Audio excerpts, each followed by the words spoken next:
In Rise of Kingdoms, your Murderball is very important, and over time, your Murderball is constantly going to be changing and evolving with the newest commanders that have been released into the game. And today, after the release of Baiki and Leo Chair, I'm going to be looking at the new best Murderball for you, depending on if you're free to play or even pay to win. I'll start off with 1 march, then I'll go to 2 marches, 3 marches, 4 marches, 5 marches, 6, and 7. So you get the point. Now, if you're interested in getting the strongest possible Murderball, you definitely want to stick around till the end of the video.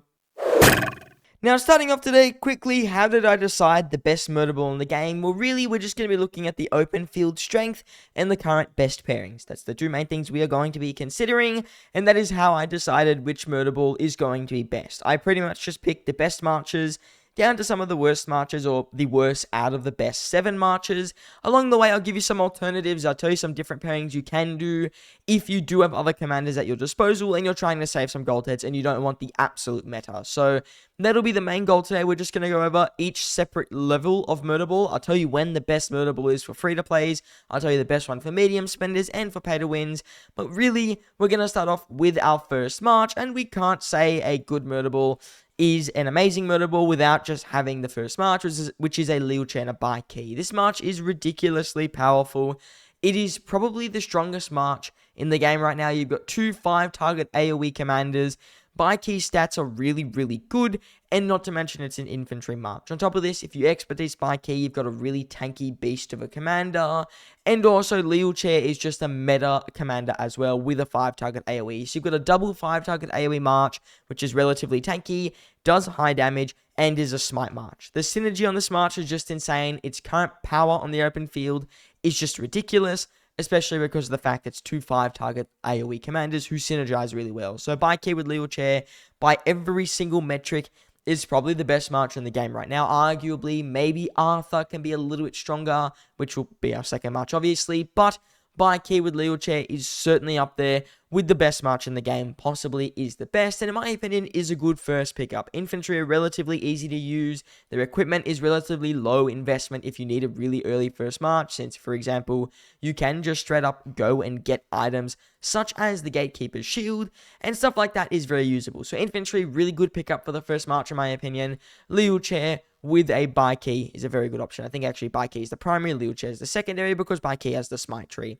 That being said, you can run other infantry marches. So for example, if you have a Leo Chair and an Alex, sure, you can run that march and it's going to work perfectly fine if you want to skip by key. Also, if you have CPO and Ragnar, another option you could run as a first march, or if you've got a William Wallace and by key, that's also a solid first option. But the best first option certainly is going to be that Leo Chair with the by key march. Moving on to your second march, this is where we're going to bring in Arthur Pendragon, and quite simply, Arthur is a really amazing commander. You can use him as a primary if you have really good armaments, but for most people, we're going to be running Arthur as a secondary, and we're going to be running him with a Houche Bing. Reason being, really fast rage paired with a really powerful AoE, you've got a very, very strong march. Not to mention Cav are fast, maneuverable, and Arthur has really good stats all round. It makes a strong, solid open field march, and you put that with Houche Bing's low rage gain, low rage cost, you're in a very good position. Now, with Arthur, it's important to note if you are running the correct formations and you do have the correct armaments, so if you've got the Delta formation and the best armaments, you've got a few legendary inscriptions, you can run him with combo and he's going to be really powerful. But if you don't have the correct armaments, just stick with Arthur Pendragon as just a normal damage factor commander and you're going to be in a better position. So Arthur Pendragon, normal damage, probably for most people. But if you need to bring in the combo damage and you've got the correct armaments, I can certainly say it's going to be a strong march and it's going to trade pretty good. Not to mention, all round, Arthur Pendragon's stats are good, his expertise is relatively nice, and the fact that he is a new commander is very nice as well. But Houche Bing, generally, you're going to want to run him as the primary to Arthur Pendragon, and it's going to be a good march. To note, if you do run Arthur Pendragon as the primary because of the combo attack, I probably wouldn't run Houche Bing. Reason being, Houche Bing kind of suffers as the secondary commander, and I would just run a Arthur Pendragon with a Nevsky secondary or a Jones secondary. That march is going to trade probably quite a bit better, or you could run it with a Subutai if you're running Arthur Pendragon primary, but it's the only time I'm going to really touch on it.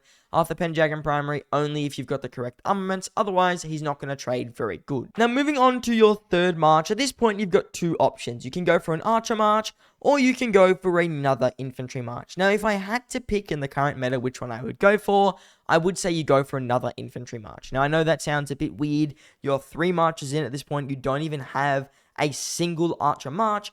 The reason really is archers right now are not doing good like at all. Infantry have a really good commander, Cavs have a really good commander, and archers just have Shajar, Zuj, and Herman, who are decent commanders. So really, if I was a player who was looking to make the best 3 march build possible, I would just run the infantry march, and that's going to be a CPO with a Ragnar Prime. This is a really good march, similar to that of Baike and Wheelchair, because it's just a double AoE beast. So when it comes down to it, another double AoE beast, instead of smite damage, is a direct damage factors. Ragnar Prime's expertise gives him a ton of active skill damage, not to mention he's dealing additional damage factor as well. He's quite stat heavy, and CPO has an amazing 30% health debuff. It's going to be really nice at this point for your Murderball, since the first 2 marches I said, there's not really any amazing debuffs. CPO brings that first really good debuff, not to mention he's an AoE commander with still some of the highest damage reductions and stats currently in the game. So CPO, really good commander to pair with a Ragnar Prime, and it's going to be extremely strong. There isn't really a substitute to this march.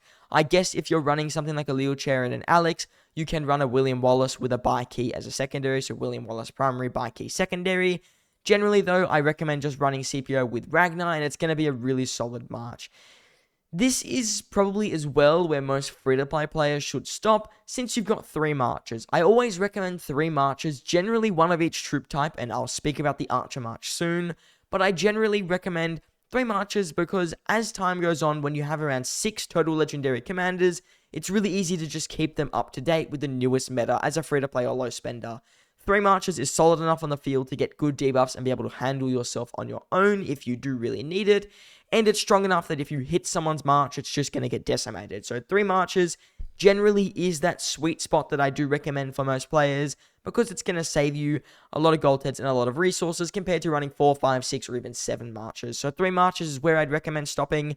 I recommend 2 infantry marches at the moment. You can still run an archer march, and I will be talking about that in just a second. But right now, Ragnar Prime as a secondary to CPO Prime, or I think as a primary, Ragnar Prime as a primary, CPO secondary, is a really good march, and it's going to trade amazingly for your top 3 marches. Now, that being said, you can certainly run an Archer March, and I will talk about that now. Now, moving on to the Archer March here, my specialty.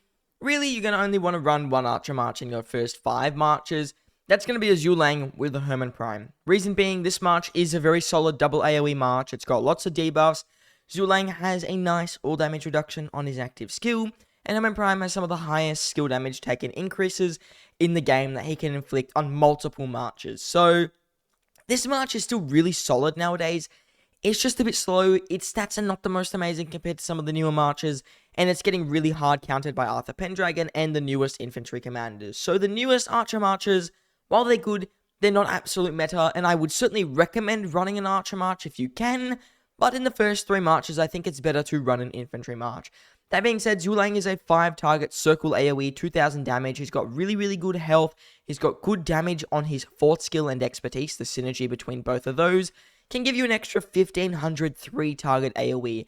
Zulang isn't really the problem this march. It's kind of Herman Prime. Herman Prime, while he's a very good commander, you'll notice that one thing with Herman Prime is that although it's a very good skill damage bonus or skill damage taken increase for your opponents, they're not going to be as useful now as when he first came out. You'll notice that up to 2 of the marches in your Murderball out of the 4 marches you have could be smite damage commanders or a combo attack if you're running Arthur Pendragon primary.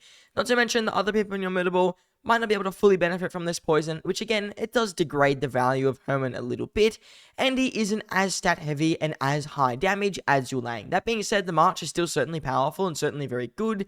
I just think that the infantry marches and the cavalry march, Arthur Pendragon with a Hao Che Bing, kind of outclass this in most ways. Herman Prime and Zulang can't really keep up with those 2 infantry marches and that really meta cavalry march, which are probably just going to overall perform better on the open field for you, compared to having 1 archer march in there that's going to be slower than your other marches, and right now isn't the most meta. I think it can certainly change if we see a new very good commander, especially someone that pairs amazingly with Zulang. The next video will probably be top 3 marches. Archers might be the 2nd or 3rd march that you do get, but right now I think archers are not the number 1 pickup, especially if you're a free-to-play low spender. While it would be good to invest in a Zulang and then have him for the next commander release, it's a bit more risky because you'll have to use him with a different commander, and that will probably be a gold key commander or a Herman Prime, and that means you've wasted gold heads since Herman might become obsolete after the next commander release, especially if you're only running one Archer March. That being said though, certainly it's possible for a third March if you're a free-to-play low spender who wants to have one of each troop type. That being said, let's do a quick recap of the top 3 marches for a free-to-play low spender since you want to run 3. First one is going to be a buy key with a Lille chair, really solid 5-target AoE march. Second march is going to be a Arthur Pendragon or a Howche being primary, Arthur Pendragon secondary. And then your third march is either going to be a Ragnar Prime with a Scipio Africanus, or it's going to be a Zulang with a Herman Prime. Moving on to the 5th march in your Murderball, we're finally going to bring in Nevsky for most players unless you're running Arthur Pendragon as a primary. We're going to bring in Nevsky and we're going to bring in Joan Prime. Really solid march. Nevsky is still pretty good single target commander with a decent debuff on his active skill. Very nice stats throughout his kit, is relatively tanky and is a very fast cav commander. Joan Prime, double AoE, pretty strong commander. She's going to be dealing basically 6 target AoE because she's going to run the same active skill twice. 2000 damage. She's got a little bit of a buff on her active skill. Not insane, but it is a relatively nice buff. It's 60 extra rage for 3 marches, which can make a bit of a difference. And she's got pretty decent stats, not to mention she's quite fast. So Nevsky Joan, always been a very solid march, still is pretty good, especially if you're looking at it in a 5th march situation. So Nevsky Joan, certainly do recommend that march if you are looking for a 5th march for your Murderball, and it's going to be a solid cav march that's going to trade pretty damn well. So Nevsky Joan, very solid 5th march pickup if that's something you're considering. If you're running Nevsky as a secondary to Arthur Pendragon, or you're running Joan as a secondary, just run Howche Bing as a primary to whichever other commander. It could be Howche Bing Nevsky, or it could be a Howche Bing with a Joan. Either way, it's going to be really good. I would prefer you do Howche Bing with a Joan secondary, and then you get Nevsky and make him secondary to Arthur Pendragon. Then you're going to have a good march. Again, also, you can run a Subutai secondary. While it's not amazing, it is, I guess, an option. But it's, I mean, you'd probably, yeah, I don't know how Subutai would work. He can, but he's just not going to be as good. So really, Nevsky secondary to Arthur Pendragon, and then a Howche being primary with a Joan Prime secondary. Moving on to 6 marches. At this point, I highly recommend not investing in these commanders or investing in this Murderball, because you need to spend money on Crystal Tech to really get 6 marches and make it viable. Reason being, 6 marches, you can't run that normally unless you do have some number of Crystal Tech, so that means most of the time this march won't be used. So you'll have an extra set of equipment, you'll have a bunch of older commanders, which while they won't be bad, you'll just have older commanders, and you're going to have some number of Crystal Tech to be able to even activate this march. So when it comes down to it, 6 marches for most people, I don't recommend it. That being said, the 6 march combination I'm going to tell you here, you can run in terms of your 5th march. So if you don't want a Nevsky Joan, you can run, instead of 2 infantry marches, 3 infantry marches, and it can work. Now, we're going to have to do a bit of commander juggling at this point.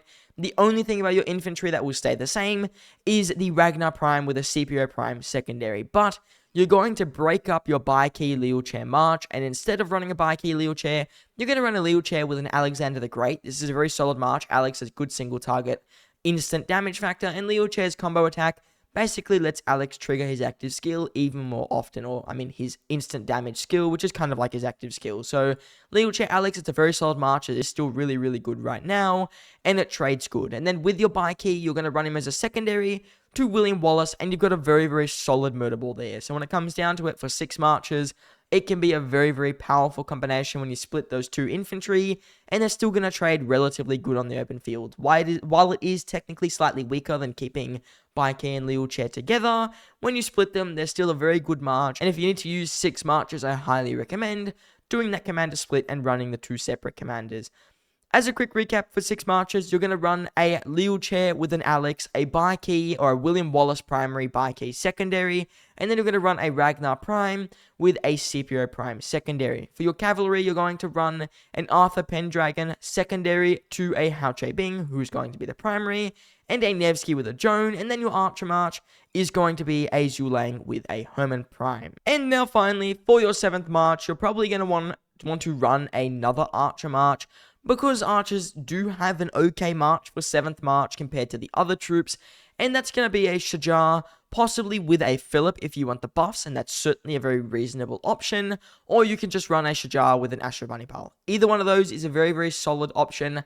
Make sure that, I'm pretty sure even with Philip, Shajar is probably the primary commander, otherwise it's not going to synergize too well, but Shajar with a Philip II or a Ashurbanipal is a very good march, and it's going to trade pretty good. You can also run a Boudica with an Ashurbanipal. This is more of a debuffy march because Boudica has decent debuffs, but Shajar, in my opinion, is a bit better because you can run it with Philip, you can have a decent buff march, and while it won't trade the best out of your 7 marches, the buffs really are worth it on Philip's active skill, especially because of how strong they can make your Murderball, not to mention the march for most part, can hold its own on the open field, and Shajar is really tanky, which means trying to take out a Shajar Philip is going to be annoying for most players. The other option, if you don't really want to get that, you can certainly run an Engineering March. Usually Gonzalo with Margaret is the meta, if I'm not mistaken, or I've heard that Barbo with Gajamada can perform pretty good, but it is a bit more of a dueling march. So generally, I'd recommend Gonzalo with Margaret the First, and you're going to be in a very solid position for that 7th march. But really, for the 6 marches I mentioned before, you'll either just add on a Shajar with a Philip II,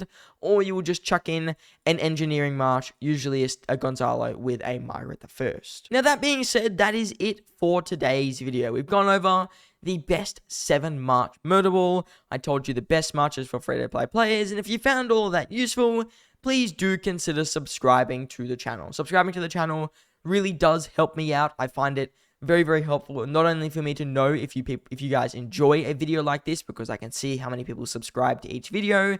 It also tells me that there are more people interested in Rise of Kingdoms content. So if you're interested in videos like this and you want to see more like this, please do consider subscribing. It's very much appreciated, and I really do love it when you guys do subscribe. Other than that, I just want to say I thank you all for watching, and I hope to see you in the next one.